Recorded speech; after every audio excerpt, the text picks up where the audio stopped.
In the following prophecy, Paul provided a timeline for the world's end. We will not all sleep, but we will all be changed in a flash, in the twinkling of an eye, at the last trumpet. For the trumpet will sound, the dead will be raised imperishable, and we will be changed. Sleep here is being used as a metaphor for death, so Paul seems to be saying that not all of the believers in his day would die before the return of Jesus. Obviously, this is a false prophecy, as it has been nearly 2,000 years since Paul wrote these words, and the return of Jesus still has not taken place. In fact, many New Testament scholars and thinkers conclude that Paul and his followers expected the imminent end of the world.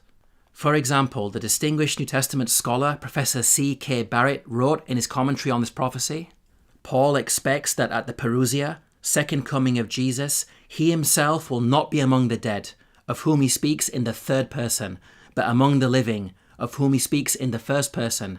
He expected the parousia within his own lifetime. A virtually identical end-of-world prophecy can be found in the Gospel of Mark. The renowned Christian apologist C.S. Lewis wrote that it is the most embarrassing verse in the Bible.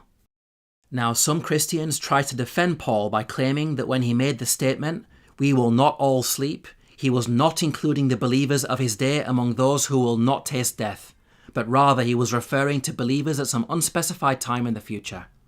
So, what did Paul intend by his statement? Should we interpret it literally or figuratively?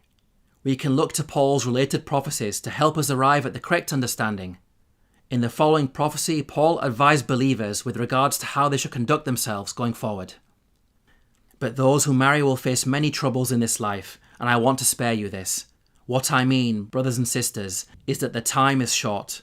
From now on, those who have wives should live as if they do not. Those who mourn, as if they did not. Those who are happy, as if they were not. Those who buy something, as if it were not theirs to keep. Those who use the things of the world, as if not engrossed in them. For this world in its present form is passing away. Note Paul's statements about marriage, emotions, and materialism. Believers are told that all such activities are futile, as time is short, and the world is passing away. Believers are advised to avoid such things from now on, i.e., with immediate effect going forward. This is clear proof that Paul genuinely believed that the world's end was imminent. Otherwise, his advice about living as bachelors, not feeling human emotions, and being completely detached from material things is nonsensical, as Christians would have been unnecessarily going about life as celibate, emotionless ascetics for nearly 2,000 years and counting.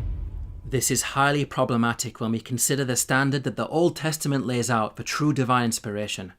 If what a prophet proclaims in the name of the Lord does not take place or come true, that is a message the Lord has not spoken.